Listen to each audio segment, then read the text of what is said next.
Some cool things that you can do with your green screen that we haven't talked about yet. So in order to get my green screen, remember, you edit the image, go to keying, click that dropper, and then you grab it. And when you do that, whatever you show will work. So now I've got this turtle behind it, whatever. I can double click on it and hit fit. And it gives you those white dots on the corners, which allow you to shrink this. And then I can move this into a corner or whatever so that it's not taking up the entire background. It's only taking up a section. Think like in the news, you don't always see a full image behind the people. Sometimes you see it off to the corners. So that's what I'm doing here. And then I can still have another image behind it if I add another track and then move it down to the bottom. And then I can have, I don't know, an image in the background. So now I have kind of like a double green screen. So I have that image in the background, and then I have the smaller image kind of sitting on top of it. Pay attention to the order that I have them. So the top line is what's on the green screen. The second line is the smaller image, and then the third is the total background.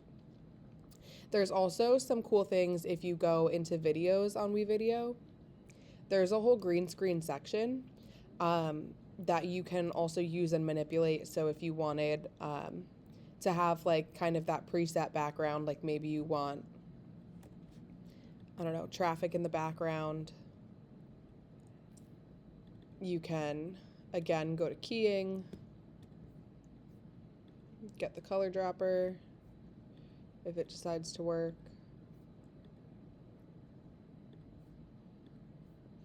And then add an image behind that.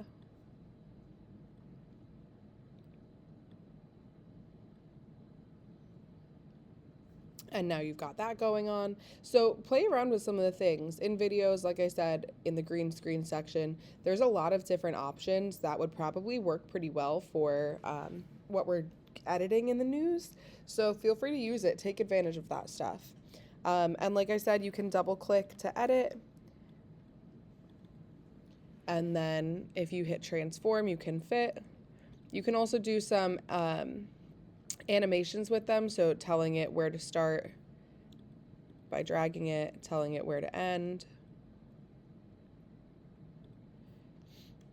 And then it's gonna like slide across the screen, so you can kind of have moving stuff like that. So take advantage of some of the stuff on here, play around with things, see how it works.